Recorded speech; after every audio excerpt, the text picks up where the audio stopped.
Buenas noches, este es su canal Suyapa TV Educativa y su programa Educadores. Yo soy José Luis Jerezano, iniciando un nuevo programa que va a despejar muchas dudas acerca de la temática que hoy vamos a tratar. Se habla mucho acerca de la transformación educativa y es que suena mucho. ¿Por qué? Porque todos queremos que la educación, tenga avances más significativos, porque hay muchas quejas entre padres de familia, la población en general, los docentes, acerca de que ha habido mucha inversión, de que ha habido muchos esfuerzos y que poco se refleja en lo que vemos en el desarrollo de nuestra sociedad, resultados en el alma mater y tanto más. Es por eso que hoy hemos decidido abordar esta temática y estaremos hablando de la construcción de un nuevo diálogo para la transformación educativa. Y tenemos dos invitados de lujo para este programa.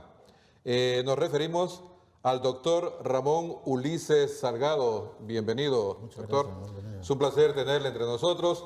Y también al amigo, compañero, ya casi de esta casa, el profesor, el licenciado Daniel Esponda. Bienvenido, Daniel. Gusto. Es un placer tenerles aquí y estamos seguros pues que nuestros televidentes estarán satisfechos con este programa que vamos a realizar ahora. Hablaremos un poco entonces de quién es el doctor Ramón Ulises Salgado. Sus palabras de bienvenida, doctor. Muy buenos días, es un placer estar con ustedes en esta mañana. Realmente nuestra trayectoria es más en el mundo académico, vicerrector y el rector de la Universidad Pedagógica Nacional por 2 periodos. Y hasta el mes de marzo del año pasado, durante 7 años, tuvimos una dirección de educación superior. Hemos regresado a la UPN, estamos dirigiendo un programa de formación inicial de docentes que tiene que ver con la transformación de las escuelas normales a centros universitarios y fuimos llamados a formar parte de esta comisión de transformación de la Secretaría de Educación Pública junto con 7 colegas más. Estamos de manera voluntaria con la mejor disposición de hacer todo lo posible por contribuir a la transformación educativa del país. Gracias, bienvenido nuevamente.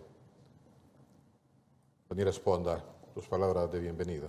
Siempre agradecido con el canal por el espacio. Nosotros pensamos desde el COPRUN que este espacio para construir y generar política, debate, incidencia en la población nacional es muy importante. Agradecemos que esta noche se tome a bien este tema de la reforma y que lo podamos abordar sobre todo desde una perspectiva académica. Muy bien. Bienvenido nuevamente, Daniel. Entonces, como este es un programa que lo llevamos entre educadores, vamos a empezar por, pues, como diría alguien, por el principio. Vamos a ilustrar un poquito a nuestro público, explicándole qué es en sí una mesa de diálogo, doctor. Bueno, yo creo que... Una mesa de diálogo, perdón, en educación, porque ahora esto de la mesa está muy de moda. Bueno, yo entiendo que una mesa de diálogo es como una idea de traer todos los actores principales que tienen que ver con el proceso educativo, ¿verdad? Los funcionarios de la Secretaría de Educación, los maestros, padres de familia, miembros de la sociedad civil, las universidades, etcétera, sentarse a conversar sobre los grandes temas estratégicos para desarrollar la educación en el país, ¿verdad? Y por lo tanto, ¿cómo podemos articular la educación al desarrollo nacional? Y es clave, pues, que el diálogo con los gremios magisteriales es uno de los puntos centrales de cualquier diálogo para impulsar estas reformas educativas. Sí. Tratando de extraer de cada sector lo mejor que podamos para lograr un fin muy reconocido. Claro, transformar la educación del país. Esa es la idea, muy bien. Daniel, ¿existe actualmente algún proyecto de concertación en la mesa de diálogo? ¿Y cuál es la agenda? Bueno, en primer lugar nosotros debemos de advertir, y yo siempre he insistido esto, que hacemos programa con ustedes, de caracterizar un poco, ¿no?, el contexto que generó este espacio. El gobierno había tenido una política muy clara desde hace prácticamente una década de no sentarse a dialogar con nadie en el sector de educación. Es decir, hemos tenido una política bastante vertical por parte de la Secretaría de Educación, a tal grado que los funcionarios de esta dependencia ni siquiera se podían sentar en una mesa o en un foro como este a debatir, no solamente con la dirigencia magisterial, sino también con académicos de altura independientes a la Secretaría de Educación. Siempre mirábamos que los ministros o los viceministros estaban solos con un periodista, lógicamente defendiendo su verdad. Nosotros, a través de la iniciativa ciudadana, y agradecemos a esta casa televisiva por abrirnos el espacio siempre, nosotros discutíamos sobre este tema, sobre la necesidad profunda de crear consensos, buscar presupuestos para financiar el sistema educativo y, por otro lado, nuevamente darle el valor y el sitial que merece la carrera docente. Es a través de esto, pienso yo, que se generó este espacio para generar las mesas de concertación en el sector educación. Pero también quiero dejar claro una situación. Hoy ya estamos finalizando el mes de enero y no se ha hecho ninguna convocatoria oficial por parte del gobierno para integrar las mesas. Nosotros desde las organizaciones magisteriales hemos propuesto una agenda. Son 5 puntos y cada uno de los puntos tiene otros elementos. Fundamentalmente la revisión del sistema de evaluación de los estudiantes, no de los docentes. Correcto. Revisión del currículo nacional básico y de los bachilleratos técnicos profesionales. Ahí tenemos 2 problemas. El currículo nacional básico ya tiene varios años de estar en ejecución y se le han hecho muy pocas revisiones. Y por otro lado, las mallas curriculares de los bachilleratos técnicos profesionales, la misma ley mandaba a reformarse en el año 2016, a revisarse, y no se hizo. Y ahí queremos señalar un gravísimo error que cometió el Estado. Este era un proyecto piloto en 16 centros educativos a nivel nacional, y en una administración anterior se decidió ponerlo a rajatablas a todos los centros educativos del nivel medio. Como tercer elemento tenemos revisión del Estatuto del Docente y de la Ley Fundamental de Educación. En el siguiente tema, el financiamiento de los centros educativos del Sistema Educativo Nacional y la reforma al Instituto Nacional de Previsión del Magisterio. Nosotros estamos planteando para estas mesas, es nuestra idea, ¿no? Primero, antes de llegar a las mesas, es definir la metodología de trabajo, porque hay temas que se deberían de resolver rápidamente y que no necesitan muchos recursos, como el tema de los trámites en las direcciones departamentales, ¿no?, y el acompañamiento docente. Y por otro lado tenemos mesas que lógicamente van a demorar más tiempo. Nosotros proponemos 3 mesas. Perdón, no me gusta interrumpir, pero es necesario que el doctor nos diga. ¿Y qué otro tema, qué otro punto podemos agregar a esta mesa? Bueno, mire, en este momento se está elaborando la versión final del Plan Estratégico del Sector de Educación, 2018-2030, que inclusive va a abarcar 4 gobiernos. Entonces, es clave que el magisterio defina cómo se va a incorporar precisamente dentro de este plan estratégico, que ya participó en las mesas. Claro, sí. Entonces, hay temas torales, ¿verdad? Analfabetismo. ¿Cuál va a ser la participación del magisterio? Hay un gran tema. Tenemos bajos índices de escolaridad del país, 5.5 en las áreas rurales, 7 en las áreas urbanas, mientras Cuba, Costa Rica, Chile tienen 12 años de escolaridad. ¿Cómo va a contribuir el magisterio a esto? ¿Entiendes? ¿Qué vamos a hacer con la formación técnica profesional? Y ahí viene toda la reforma de la educación técnica en la educación media. Y así por el estilo. Es decir, que es correcto que los gremios tengan su agenda gremial, pero también es de sentarse a ver cómo se van a incorporar al desarrollo de la educación y cómo la educación va a ser un pilar fundamental para desarrollar el país. Definitivamente. Daniel, creo que te faltaba un punto de tocar todavía. Sí, la reforma al Instituto Nacional de Previsión del Magisterio. Definitivamente. Entonces, esas serían las 3 mesas que nosotros planteamos. En primera instancia, en la agenda gremial, como bien lo decía el maestro, el tema IMPREMA es fundamental. Planteamos una mesa de leyes educativas, de revisar el estatuto, la ley fundamental de educación, que nos parece que ahí hay mucho que derogar. Leyes fundamentales que tiene la Secretaría de Educación, como la ley de la matrícula gratis, que si hubieron malos manejos, pues pienso yo que habría que hacer algunas rectificaciones. El manual de puestos y salarios.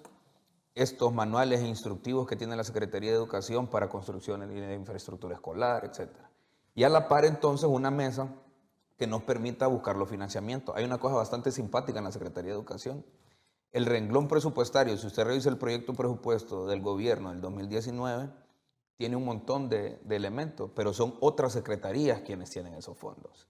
Entonces de repente ICF tiene un renglón de educación, pero pareciera en el presupuesto que ese dinero es de la Secretaría de Educación, pero en realidad es de ICF.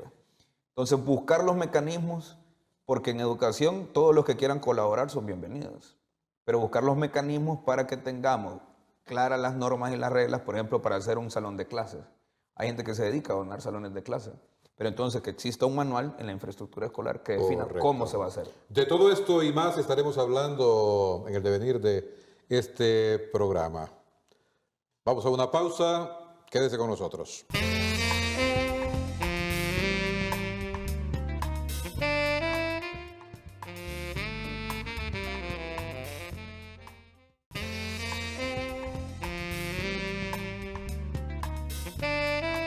Regresamos con su programa Educadores, su canal Suyapa TV Educativa, hablando de la construcción de un nuevo diálogo para la transformación educativa. Cada 4 años se anuncia la conformación de mesas de diálogo y se elaboran extensos documentos diagnósticos. Yo no sé, se habla mucho de que esto ha fracasado. Yo no sé qué tanto sea correcto o si es una expresión muy drástica, por no decir grosera. ¿Qué piensan ustedes acerca de esto, doctor? Bueno, es que el país que tenemos es un país de los contratiempos, ¿verdad? Desde la reforma liberal de Marco Aurelio Rosa y Soto, en donde se planteó toda una estrategia para desarrollar el país. Llegando a la época actual, siempre tenemos la sensación de que muchas de las tareas quedaron pendientes. Entonces, usted lo va a encontrar en todas las ramas, en la parte política, en la parte económica, no digamos en la parte de la educación. Yo creo que tenemos esa sensación. En el país se han elaborado 3 grandes planes estratégicos, el del 74, que es uno de los mejores planes estratégicos del país, el 2007, y en este momento se está elaborando, concluyendo un nuevo plan estratégico de educación. Y es la sensación que siempre que estamos haciendo cosas ahora que debimos haber hecho hace algún tiempo. Usted está en lo correcto, pero todo tiene que ver con este divorcio que a veces que se genera entre el gobierno, las organizaciones magisteriales y los demás sectores del país. Doctor, perdón, así nos podría dar algunas pinceladas breves. ¿Qué contiene este plan estratégico? Bueno, le digo, el plan estratégico, que estaba mencionándole algunos temas. Tiene la idea de que en este plan que participaron como 200 personas de diferentes organizaciones, tienen la idea de que con este plan el país puede seguir la ruta que han seguido otros países en América Latina y en el mundo, de tener un sistema educativo bastante sólido que satisfaga las necesidades de la familia, ¿verdad?, hondureña, pero satisfaga las necesidades del país también en general. Los temas son varios, ¿verdad? El tema de la cobertura, tenemos muy baja cobertura, sobre todo en educación media, en educación médica, en educación superior. En educación media, y el tercer ciclo de educación, Sí. Educación básica, educación prebásica también. Entonces, ese tema, todas las desigualdades sociales que tenemos en el sistema educativo. ¿Cómo podemos superar esa brecha tecnológica? Es decir, la incorporación de las tecnologías de la información a nuestro sistema educativo, entre otros. ¿Cómo podemos desarrollar una educación técnica profesional? Yo estuve yendo 3 años a Chile y he seguido de cerca Colombia, México, he estado en Tijuana, donde están nuestros compatriotas ahora, viendo el caso de Brasil. Esos países han desarrollado una formación técnica profesional fuerte, de tal manera que nuestros jóvenes no necesariamente tengan que concluir una larga carrera universitaria, sino que egresados de educación media, con 2 años, se forman bien en la parte técnica para incorporarse a las empresas o ser emprendedores y decidir si quiere seguir en el mundo universitario o quedarse en el mundo del trabajo. Entonces, en esos países, yo quedé sorprendido, por ejemplo, ir a la Universidad Católica de Chile, que tiene la universidad propiamente, que en el ranking son de las mejores de América Latina, ¿no? Pero tiene lo que ellos llaman DUOC, formación técnica profesional, 100,000 estudiantes. Y así por el estilo. Estuve en Tijuana, México, como le digo, donde hay como 1,000 empresas. Doctor, pero una pregunta. Bueno, Eso es lo que aspiramos nosotros. Sí, porque a usted no lo vamos a tener aquí en muchos programas por sus múltiples ocupaciones. Entonces, tengo que aprovechar para preguntar de una vez. En este momento, ¿cuáles son los temas prioritarios a tocar en estas mesas? Bueno, mire, lo que quiero decirle es lo siguiente. En la comisión que yo estoy, Ajá. tenemos 9 temas prioritarios para fortalecer la Secretaría de Educación. El tema de las mesas de diálogo son mesas entre el gobierno, propiamente dicho, la Secretaría de Educación con las organizaciones magisteriales. Y me parece que va a llegar un momento en que vamos a sentarnos también con la comisión. Yo creo que va a ser necesario. La comisión está sentándose a conversar con los diferentes sectores para ver cómo el magisterio, de alguna manera, se puede articularse con todas estas líneas de desarrollo de la educación del país. Pero entonces hay toda una agenda, que como yo le mencionaba, que va a implicar 4 gobiernos a nivel del país. Correcto. Daniel, y aparte de los temas permanentes del gremio docente, bien importante, salarios, infraestructura, el INPREMA, que tú ya lo mencionabas de alguna manera, los pagos atrasados, que golpea mucho al sector magisterial. ¿Qué otros grandes temas proponen ustedes en esta mesa de los docentes? Bien, antes de contestar eso, creo yo que es bastante importante, en este plan que presenta el maestro, colaboramos, nosotros participamos. Sí, definitivo. Comenzamos a trabajar en él, si no me equivoco, en el año 2016, Sí. enero del 2016, fue un arduo trabajo, pero hay cosas, lógicamente, del plan que nosotros no compartimos. Yo creo que ese es el punto de partida de este proceso que se va a generar de reforma. Creo yo que el país ha tenido demasiada confrontación. ¿Qué es lo que no comparten? Nos parece que hay un proceso ahí silencioso de privatización. El tema del financiamiento no queda tan claro. Por ejemplo, nosotros pensamos que un porcentaje del PIB debería estar garantizado para el sistema educativo. No solamente para la Universidad Nacional, debería estar definido para la Secretaría de Educación. Para todo el sector. Una cosa y fundamental del sistema pasa por el dinero. Sí. Ahora bien, nosotros pensamos que debemos, en primer lugar, sentarnos todos los actores. Y lo más importante, como bien decía el maestro Ramón, que participamos del sistema y que nos hagamos una pregunta fundamental. ¿Qué tipo de hondureño queremos al salir de los niveles? ¿Qué es lo que espera?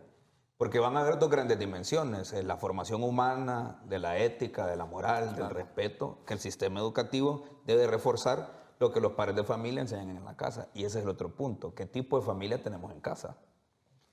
Y por otro lado es, ¿qué va a salir después de cada nivel? ¿Qué competencias van a tener y qué fortalezas van a tener nuestros muchachos que salgan del primer ciclo, del segundo ciclo, del tercer ciclo? Y aquí viene la gran pregunta del millón, que muy bien lo decía el maestro Ramón. Necesitamos carreras que permitan 2 cosas. Una salida rápida, pronta, a la vida económicamente activa o proseguir estudios en el nivel superior. Y en el nivel superior necesitamos entonces también carreras que no sean tan largas, que den salidas. Y esto es importante. Nuestro sistema educativo en este momento no es sistema. Los niveles del sistema educativo hondureño están divorciados. Entonces hay una ruptura bastante brusca entre el tercer ciclo y la educación media. Y hay una ruptura fuertísima entre educación media y educación superior. Eso creo yo que es fundamental. Tuvimos un sociólogo chileno aquí, en este programa, que decía que, muy interesante, decía, en Honduras he venido y me doy cuenta, dice, que hay grandes intenciones, que hay mesas de diálogo, que hay documentos, que hay todo un esfuerzo por mejorar el sector educativo, los egresados del alma mater, y con los técnicos y tantas cuestiones más. Pero que todo esto debe ir, decía él, inmerso dentro de un proceso que es todo el aparato gubernamental y todo el sector productivo, porque si no, dice, tendremos tristemente lo que pasa en Honduras, que me doy cuenta, decía él. egresados universitarios devengando un salario mínimo y a veces menos que eso. Sin ninguna garantía. Exactamente. Entonces, vemos que es todo un esfuerzo realmente Claro. que debe ir de manera conjunta para que nuestra Honduras realmente pueda tener un avance significativo y que los egresados puedan ver realmente que todo el esfuerzo que han invertido ellos y su familia se vea materializado realmente en el poder tener un desempeño decoroso que signifique también para la familia beneficios, en este caso económicos y dentro de un estatus. Muy interesante todo esto. Solo quiero plantear una cosa, Sí, Arellano, que me ojalá. parece fundamental, que ese es un punto que nosotros queremos discutir de manera profunda. A nosotros nos parece que fue un terrible error no desaparecer las escuelas normales, eliminar la educación orientada en la docencia. Nos parece a nosotros que se pudo haber quedado siempre con un bachillerato en educación, preparando a los docentes para que ingresen a la Universidad Pedagógica Nacional Francisco Morazán o a las carreras que tienen que ver con la docencia en la Universidad Nacional. Nos parece que ese fue un error. ¿Por qué? Porque mucho del éxito del sistema educativo pasa por la preparación científica, sistemática del personal docente. Nosotros desde el COPRUN estamos convencidos que uno de los grandes éxitos del sistema o uno de los elementos para que el sistema tenga éxito es la escogencia de los profesores y las profesoras más idóneas, más competentes, que tengan un fuerte compromiso con la sociedad y lógicamente con su carrera. Hemos tenido programas ya donde hemos debatido bastante acerca de esto que estabas mencionando por último. Y tristemente, no tanto como que concluíamos, pero sí se consideraba el que al no haber las oportunidades necesarias para tanto egresado de las escuelas normales, por ejemplo, esto llevó a otro tipo de pensamiento que concluyó en la eliminación de las normales. Decía, por ejemplo, tenemos muchos egresados de escuelas normales, muy capacitados, atendiéndonos en los supermercados, claro, y en otro tipo de funciones que no eran aquellas para los que fueron educados. Pero es la lógica que planteaba el maestro, es decir, ¿para qué lo formamos? Así es. Porque nosotros pensamos que esos bachilleratos no deben de dar salida laboral. Debe ser un bachillerato de 2 años, fuertemente trabajando el tema de pedagogía y didáctica para vincularlos directamente a los centros regionales de la Universidad Pedagógica Nacional para que prontamente puedan atender. Y hay un tema aquí, José Luis, que me parece a mí que ha quedado un poco difuso, que es el tema de las temporalidades de la ley. Yo creo que mucho de que estos proyectos y planes fracasen es porque son muy ambiciosos y queremos hacer, el gobierno quiere hacer en su periodo todo. Entonces, por ejemplo, tenemos casi 5,000 escuelas universitarias. Como los que mencionaba claro, el doctor, que siempre y sentimos que faltó algo. Sí. Ahí. Por ejemplo, tenemos 5,000 casi escuelas unidocentes. Si el gobierno, si la ley tuviera temporalidad, podríamos decir, bueno, vamos a crear 500 o 1,000 plazas nuevas para que todos los años esas escuelas unidocentes se conviertan en bidocentes. Eso pasa por invertir, lógicamente, por preparar el personal. Y el otro tema, que en México hay una experiencia bastante interesante, que son las escuelas normales rurales. Sí. Tienen una concepción bastante diferente. Ahí nos quedamos por ahora. Sigue con nosotros, vamos a ir a una pausa, ya regresamos.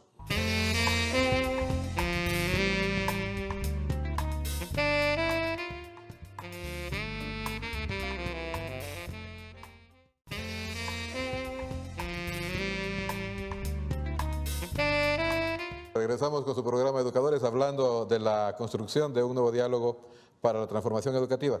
Daniel, tú mencionabas que no estaban de acuerdo un poquito con la temática de parte el plan educativo del sector educación. Sí. Y mencionabas un poquito acerca de esto de que tenía ahí como de fondo un poquito la privatización.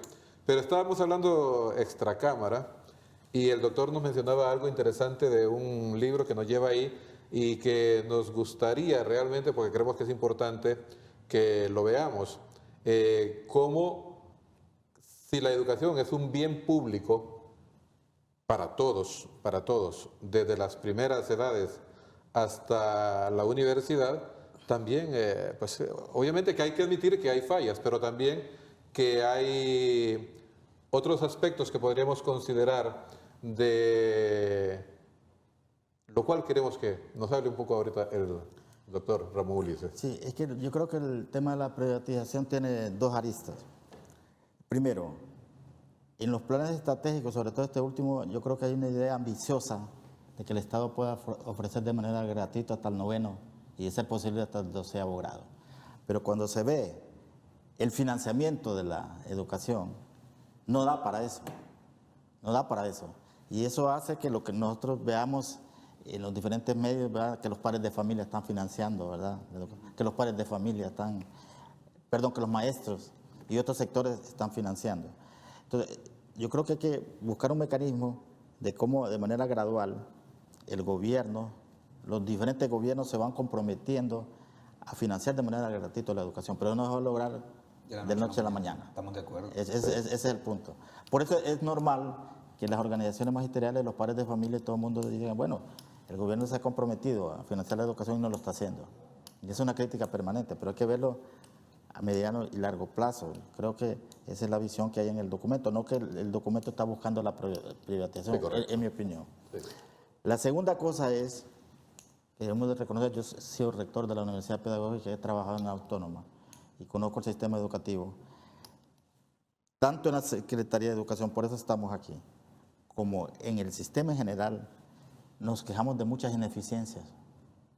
Yo he escuchado a Esponda, por ejemplo, como los directores departamentales o los directores de un colegio, de una escuela, se les sobrecarga, ¿verdad? Claro, de actividades y no presenta resultados, ¿verdad? Entonces, hemos observado que en muchos países se está recurriendo a la idea de que hay que conservar la educación pública, es la herencia, el patrimonio, es un bien común, pero perfectamente se pueden incorporar principios del sector privado de eficiencia, la idea de tener resultados. En muchos países de América Latina, por ejemplo, se ha reformado la carrera docente y a los profesores no les está pagando solo por el título, sino por los resultados en el aula de clase. Muchos maestros pueden decir, es privatización, y eso no es privatización, porque lo que está pidiendo son resultados. Ese es un debate que se está haciendo. Yo creo que da pie para que tener un buen foro, una buena jornada de organizaciones magisteriales, universidades, Secretaría de Educación, de cómo podemos adoptar patrones más eficientes para que el sistema educativo pueda funcionar mejor. Nosotros ya tuvimos un programa muy interesante en el cual participó Daniel también, para variar, acerca de los grandes retos de la educación. Claro. Y tuvimos a dos exministros de educación, la doctora Rutilia, el doctor Marlon Escoto, el vicerrector Darío Cruz, y estuvo Daniel también por las organizaciones magisteriales, y tuvimos un debate bien interesante, de mucha altura desde luego, pero que se habló bastante y es necesario para nosotros hacer un programa como el que usted está mencionando. Sobre privatización de la educación. Claro. ¿Qué es y qué no es? Sí, porque se habla mucho de esto y es interesante dejarle claro a nuestros televidentes pues las ideas que se manejan al respecto. Sí, nosotros planteamos esto y coincidimos, ¿no? El tema aquí es la temporalidad, cuánto vamos a invertir en el tiempo. Pero también tenemos que tener otro factor referencial, es que la población hondureña está creciendo. Y está creciendo a pasos agigantados. Exactamente. Y eso entonces genera, lógicamente, que el Estado tenga que invertir más recursos en educación. Pero nosotros nos referimos, por ejemplo, a los procesos de privatización. Miren, para mí es inaudito que la Secretaría de Educación de ese país no tenga un taller litográfico ni un sello editorial. No producimos libros. Si la Secretaría tuviera la capacidad, creo yo que se podrían abaratar muchísimos costos. La Secretaría de Educación nos está dotando de cosas tan sencillas como papel blanco para hacer listas de asistencia. Pero yo necesito que estés enterado que nosotros, Telebásica, sí producimos esto. Sí, por supuesto. Pero aquí es donde voy a discrepar un poco con el maestro. Yo creo que el Estado debe ser eficiente. Claro. Y el Estado también debe tener mecanismos de control para que sus empleados entreguen resultados. Yo creo que aquí uno de los graves problemas que tiene el país es que hay una terrible debilidad institucional. Por ejemplo, yo estoy de acuerdo que se le debe dar incentivos en función del desempeño a todos los trabajadores estatales, no solamente a los profesores y a las profesoras. Pero ¿qué garantía hay que ese sistema de evaluación realmente obedezca a las competencias y a lo que demuestra el profesor en el salón de clase?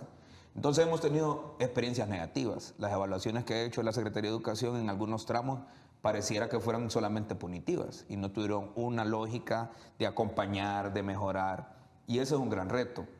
Entonces, por ejemplo, si la Secretaría de Educación no dota libros y sale de los bolsillos de los padres de familia y de los profesores, nos parece que ese es un proceso silencioso de privatización. Son cantidades fuertes, por cierto. Si en un salón de clase se cae una pizarra o la pizarra está dañada por el tiempo o hay que cambiar de tiza, porque tenemos pizarras de tiza todavía en Honduras, de tiza a formica porque daña la salud de los educandos y lógicamente los docentes también y sale de los bolsillos de los padres de familia y los profesores, nos parece que ese es un proceso silencioso de privatización. Bueno, pero entonces, perdón, porque aquí tenemos un problema en la televisión que es el tiempo. Estamos hablando de todo esto que está bien interesante. Infraestructuras, inversión en educación, tiempo, dinero, es de lo que hemos estado hablando hasta ahora. Entonces, así concretamente, me gustaría que aterrizáramos un poco. ¿Qué tenemos necesariamente que empezar a hacer ya en este futuro inmediato? ¿Y de qué depende que esto se haga? Yo en primer lugar pienso que el Estado debe asumir, y cuando me refiero al Estado es a todos, en la población, en la condición del territorio y en nuestras propias leyes, poner como prioridad el sistema educativo. Si los gobiernos no definen una política clara para fortalecer a la educación como única vía para la reducción de la violencia y la eliminación de la pobreza, estamos perdidos. Pero debe ser prioridad uno. Desde la educación podemos prevenir problemas de salud, desde educación prevenimos violencia, pobreza, etcétera. Y a mí me molesta mucho cuando algunos funcionarios del Estado plantean que no hay dinero para educación. Pero si usted mira a cualquier militar, ni siquiera me voy a referir a la policía militar, anda con un fusil que cuesta más de 80,000 lempiras, anda con una pistola que cuesta con más de 50,000 lempiras, que ellos son prácticamente 16,000 militares, si no me equivoco. ¿Cómo es posible que no podamos ponerle una pizarra a cada escuela? ¿Cómo es posible que hayan niños en este país que estén recibiendo clases a la intemperie y en todas las condiciones terribles que sabemos? Eso me parece que es lo fundamental, que generemos un espacio donde el Estado hondureño defina como prioridad uno el sistema educativo para hacer tres cosas.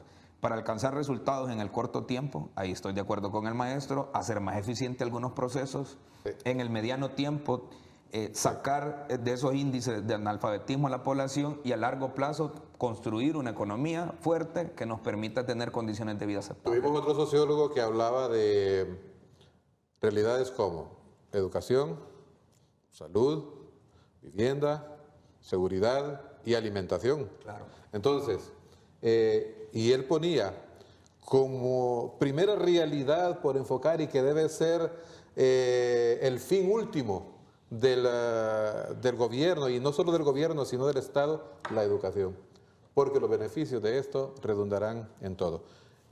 Doctor, hay una cuestión bien interesante, desde una perspectiva más pragmática y conociendo las dificultades que tiene el sistema educativo, ¿cómo podrían resolverse temas como el analfabetismo, que ya lo mencionamos, años de escolaridad y cobertura educativa?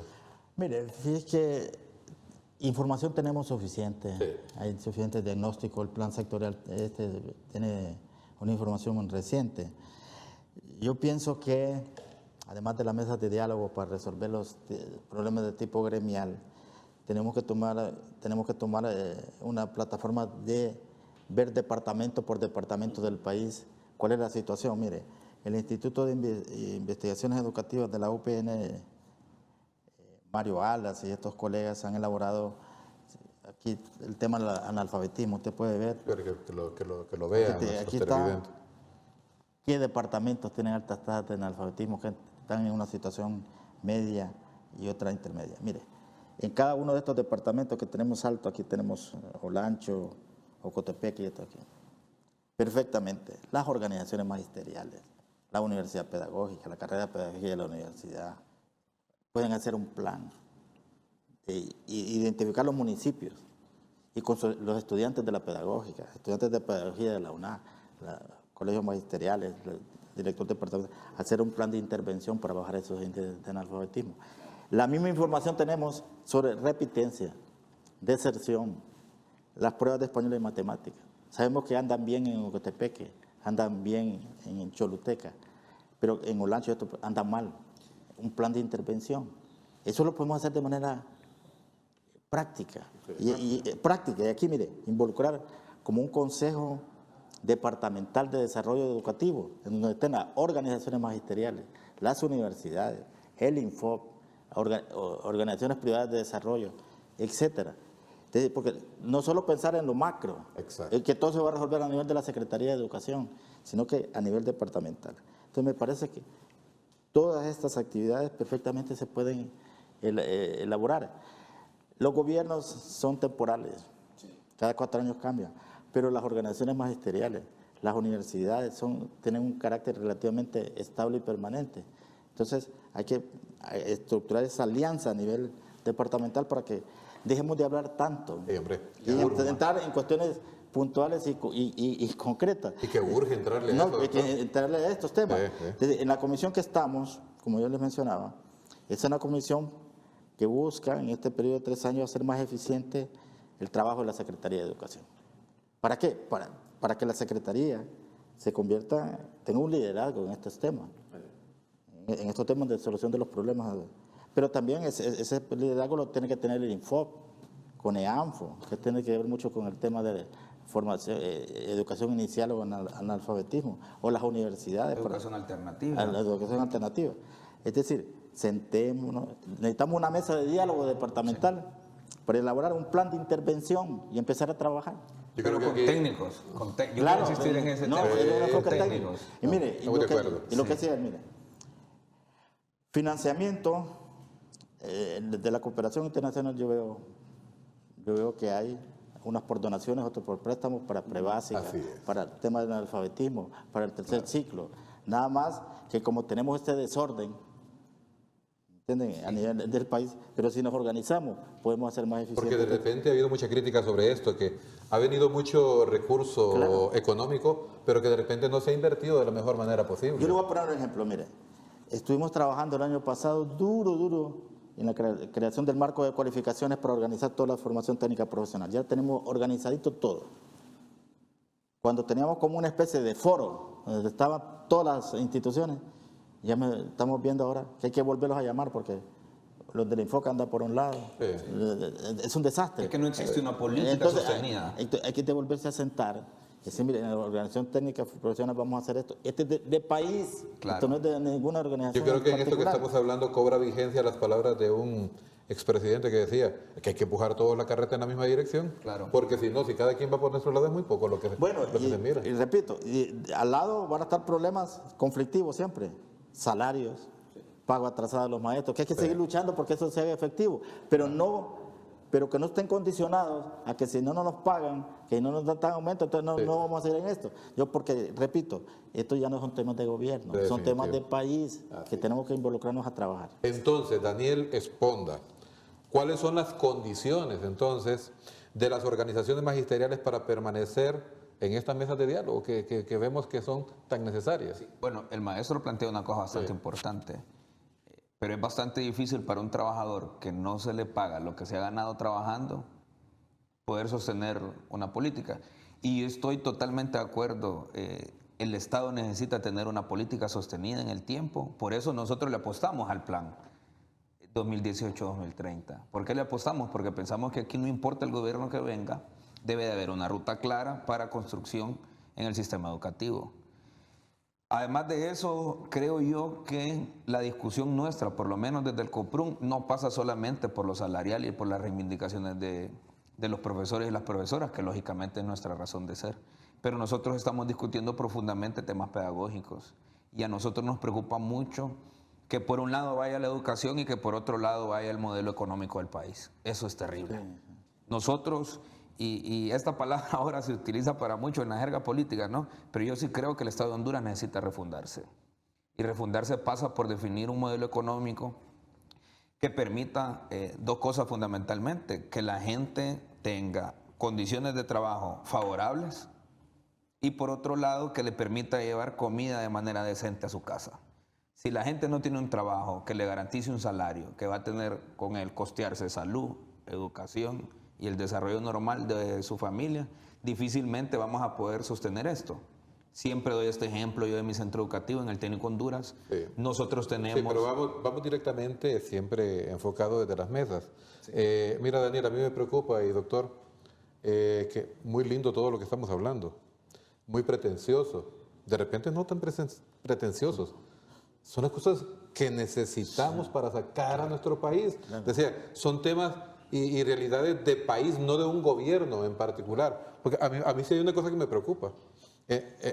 En estos últimos 3 años, si no me equivoco, 3 ministros en la Secretaría de Educación. Sí, yo no sé qué es lo que pasa, pues. ¿Qué es lo que pasa? Entonces, como que no hay claridad acerca de lo que queremos. Por eso es importante, y ustedes dos lo mencionaban, ¿quiénes deben estar en estas mesas de diálogo para llevar adelante una verdadera transformación? Bien, 100 días, ha dicho el nuevo ministro, para atender los problemas más críticos que tienen que ver con educación. ¿Creen ustedes de verdad que podemos ver resultados? ¿O serán otra vez, como usted lo decía, para un nuevo diagnóstico? ¿O creen que podemos ver qué cosas atacar ya de inmediato, doctor? Bueno, yo quisiera sobre este tema decir lo siguiente. En la comisión que yo estoy, esta comisión de transformación de la Secretaría de Educación, nos hemos propuesto 3 meses para echar adelante 9 temas.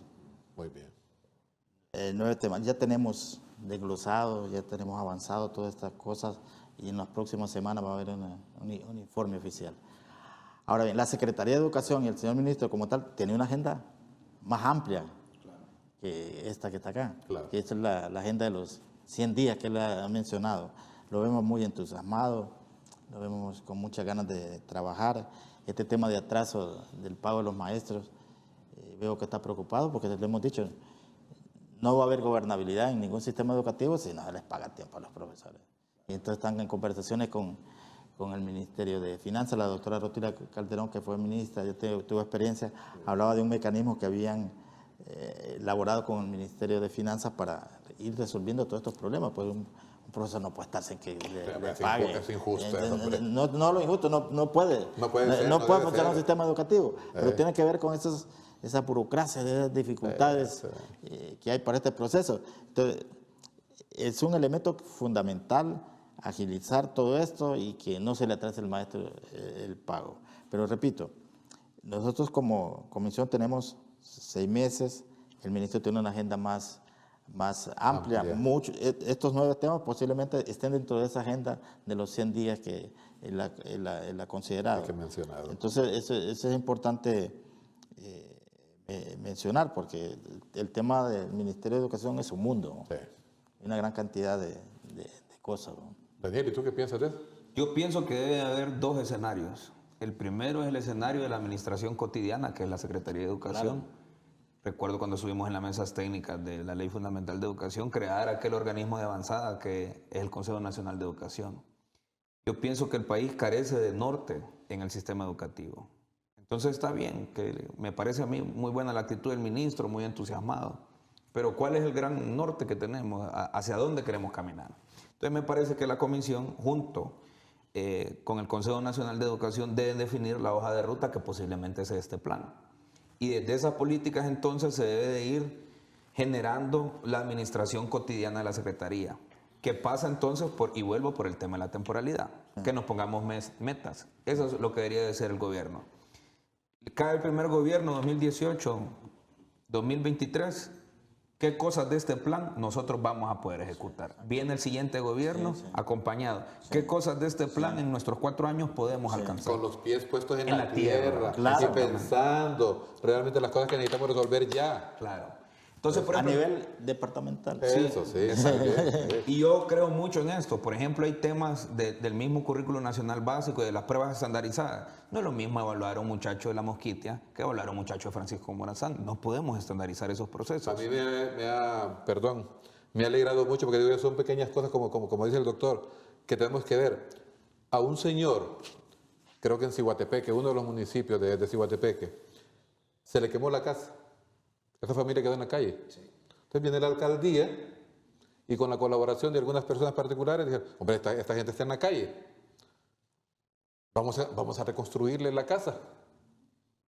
Y en cosa de un mes, esta familia tenía una casa mejor que la que tenían cuando este incendio les devoró este bien que tenían. Entonces, dándole pensamiento a lo que ustedes están manifestando, dice, hombre, que cada quien se preocupe por hacer lo suyo bien hecho, pensando en las cosas que podemos hacer. Yo creo que esto nos dará una situación diferente. Bien, vamos a ir a nuestra última pausa y regresamos para nuestro último bloque. Siga con nosotros.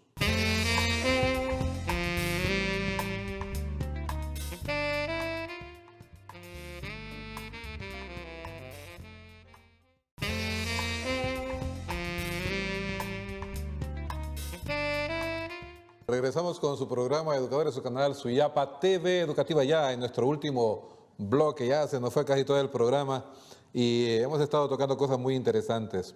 Y concluíamos un poquito esto, que cada quien haga lo que tiene que hacer en la función que se le ha asignado.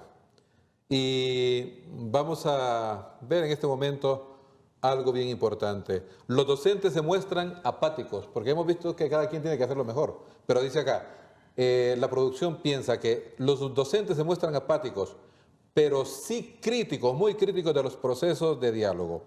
¿Cómo reciben este escenario los nuevos dirigentes en función de representar a un gremio actualmente muy poco beligerante, cosa muy contraria a lo que sucedía hace algunos tiempos? Daniel.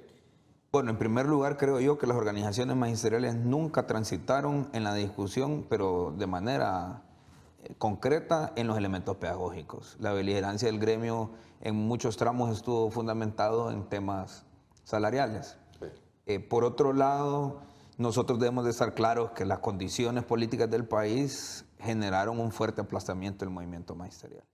Y a eso le podríamos agregar otros ingredientes, ¿no? La burocratización de la dirigencia, la pérdida de formación política dentro de las organizaciones, me refiero a lo gremial, dentro de los colegios magisteriales, y se fue erosionando el tema también de la formación académica a lo interno de los colegios magisteriales. Recordemos que en los 80s, en los 70s, casi todos los colegios magisteriales tenían sus escuelas de formación, sí, no solamente en el tema gremial. Y fíjate que eso redundó en que se perdiera, claro, la fuerza que tenían esto, el poder de convocatoria y tantas cuestiones. Y ahora bien, el otro ingrediente es que se politizó también las organizaciones magisteriales, que ese fue un terrible error. No solamente en esta última etapa después del golpe de Estado en 2009, sino con anterioridad. Sí.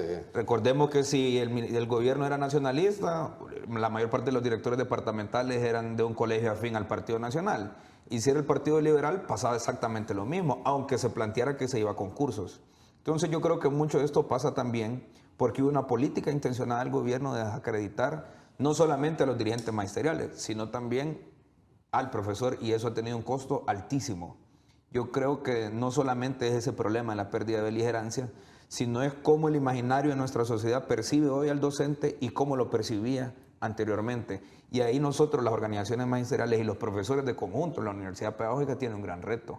Nosotros debemos de reconstruir esa imagen del profesor y de la profesora, pero no desde el discurso, entregando resultados, empujando estos procesos en el área rural, en las áreas conflictivas. Y otro tema fundamental es el compromiso social. Yo estudié educación a escondidas de mi mamá, por ejemplo, hasta que ya llevaba casi la mitad de la carrera, le conté que estudié en la Universidad Pedagógica porque yo sentí que esa era mi vocación. Entonces la carrera se generó un espacio como muy atractivo económicamente para que la gente ingresara porque pensaba que tenía estabilidad. Y entonces viene el tema de la escogencia. ¿A quiénes vamos a escoger para que estén en el sistema educativo? ¿Es compañeros que llegan solamente por un salario o es gente que llega por un salario pero también convencido de su misión? Yo creo que en esas dos vías debemos de avanzar y ahí va a cambiar esa percepción. Que desgraciadamente el magisterio fue usado por muchas generaciones y generaciones de maestros de esta noble carrera como un trampolín. Claro. Por mientras me gradúo de otra cosa. Estamos de acuerdo. Mire, Ajá, doctor. Mire, Honduras tiene buenos maestros. Cantidad de buenos maestros, uno lo puede constatar. Y le voy a dar un dato interesante. Vino hace algunos años don Germán Rama, que fue ministro de Educación del Uruguay, con unos proyectos. Y montamos varios seminarios en Villahumada, en diferentes lugares de aquí del país, trayendo una experiencia de México y otros países. Don Germán Rama es un señor rajatablas, parecía muy al abogado Gustavo Fonseca, y me llamó un día, estaba en Villahumada. Ramón, tenés buenos maestros en este país, un uruguayo, ministro de Educación. Son buenísimos los matemáticas, españoles, mejor que los de México y otros lugares. Nosotros a veces desmerecemos la calidad de los profesores que tenemos, pero como en cualquier profesión hay maestros que tal vez no han llegado por vocación, ¿verdad? Sino por una cuestión de un salario, o hay algo otro que no son buenos maestros, ¿verdad? Y desprestigian la profesión, pero son la minoría. En general tenemos buenos maestros. Lo que pasa es que tenemos que organizarnos y aprovechar toda esa formación que tienen esos maestros, la entrega que tienen esos maestros en el interior del país para echar adelante todos estos Pero es que las circunstancias de proyectos. la vida, doctor, nos enseñan. Usted puede tener 99 cualidades y un defecto, y la gente se va a fijar más en ese defecto que tiene usted. Pero yo parto que tenemos buenos maestros, Sí, que definitivo. tenemos que aprovecharlos, Claro. que tenemos que aprovecharlos Es un gran recurso. para llevar esto. Yo escuché a Sponda la otra vez hablando sobre este tema de que en Cuba tenía menos infraestructura que nosotros. Es cierto, yo he estado en Cuba. Pero ¿qué es lo que tienen? Buenos profesores. ¿Ah? Pero yo también pienso, doctor, no estoy diciendo que la infraestructura que tenemos es buena. Sí, Tiene que ser mejor, pero no la vamos a ubicar como que es la causa para que... Sí, exacto. Sí, Estoy de porque acuerdo. repito, si usted va a comparar, yo estuve viendo las escuelas, los colegios de Cuba, tenemos mejores nosotros, pero ellos tienen mejores profesores que nosotros. El caso Y es- lo que él mencionaba, el compromiso con el país, la identidad nacional. Claro. Entonces, esos son elementos claves para que podamos levantar el sistema educativo nuestro. En un foro que tuvimos, que yo le mencionaba a usted hace un momento, al doctor Escoto se le preguntaba, ¿por qué Ocotepeque tiene esos grandes resultados, por ejemplo, Sí. en educación? Los maestros, no hay que perderse. El trabajo de los maestros, con una orientación bien fuerte y altamente comprometido. Pero entonces ahí viene el tema afectivo, que la Secretaría lo trabaja muy poco. Por ejemplo, ¿por qué estamos en estas condiciones? Un congelamiento fuertísimo prácticamente de una década, congelamiento salarial. Claro. Condiciones en la infraestructura que dejan mucho que desear, solo con ir a los centros educativos para acá. Una campaña profunda de desprestigio desde los medios de comunicación para hacerle pensar a la población que los profesores somos malos. Aragán. Yo siempre he insistido en una cosa, si usted revisa todas las dependencias, todas las secretarías del Estado, la secretaría que tiene el personal más competente es el de la Secretaría de Educación. Sí, claro. Solo fijémonos una cosa, a partir del año 2018 ya no puede trabajar alguien en el sistema que no tenga por lo menos grado de licenciatura. Claro. Verifique las otras direcciones, las otras dependencias del Estado a ver si tienen esas condiciones, ¿no es cierto? No lo tiene. Bueno, hemos tenido presidentes que ni siquiera tienen grado de licenciatura. Y entonces yo pienso que la Secretaría debe avanzar en esos dos, pero entonces esa ya es la administración cotidiana, no es las grandes políticas que planteamos nosotros. Nosotros le llamamos la mesa permanente del sector de educación, hoy el espacio ya existe. ¿Cómo hacemos levantar la autoestima de los profesores, de las profesoras, para que sientan nuevamente ese compromiso y que no sientan que tienen una bota puesta en la espalda, Claro. que se trata como capataz? Una cosa terrible que se puede resolver en cosas minúsculas. Vaya a la dirección departamental, hacer un trámite por ventanilla única. Son 300, 200 profesores diarios que van ahí. Y usted ve una persona atendiendo. Eso se arregla fácil, saca a otro asistente de otra unidad que no está haciendo nada, pone a recibir, por ejemplo, solicitudes de trabajo, la licencia y los reintegros. Una cosa que se resuelve fácil. Entonces, pasa mucho por el trato. Yo creo que muchos directores departamentales, municipales y distritales se quedaron anclados en esa política de la represión y piensan que lo que están administrando son haciendas y que son capataces. Muy bien. Estamos terminando el programa.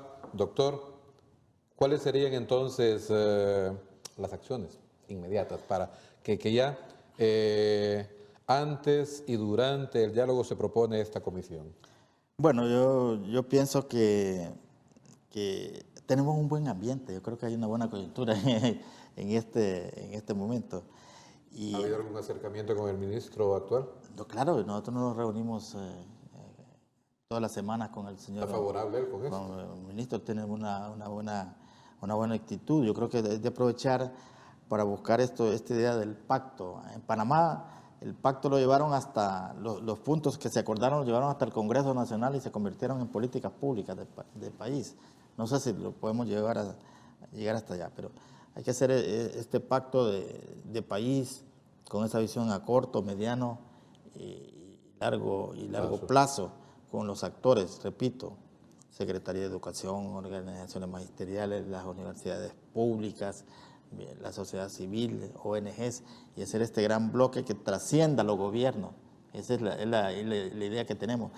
Y las organizaciones magisteriales son una columna fundamental. Las universidades es fundamental porque, repito, a veces caen gobiernos, llegan otros gobiernos, pero si por lo menos en esa transición a un nuevo gobierno se mantiene una estructura de trabajo, se puede avanzar para resolver estas dificultades que tenemos de ineficiencia, de pago de los maestros, de los materiales educativos, sí, y todas estas cosas, pero viendo ese gran movimiento. Eso es lo que ha hecho Chile, es lo que ha hecho Costa Rica, es lo que hace Cuba, y lo que hacen buen número de países de América Latina que sus sistemas educativos avanzan. Y eso es lo que está haciendo la diferencia. Eso es lo que hace la diferencia. Doctor, muchas gracias a la orden por haber estado con nosotros. Sus palabras de despedida. No, agradecer a este programa, estamos dispuestos a venir siempre que nos convoque. Ellos. Nada más que tenemos una agenda apretada. No se preocupe. Dejen disculparnos. Hallaremos el espacio. Correcto. Su presencia será necesaria. Daniel, tus palabras de despedida. En primer lugar, decirle a la población hondureña que nosotros como organizaciones magisteriales estamos dispuestos a concertar. Debemos de llegar a estas mesas, me parece a mí, con las cartas, valga la redundancia, sobre la mesa, despojarse de intereses particulares, para poner en primer lugar el sistema educativo, la formación de nuestros niños, niñas y jóvenes.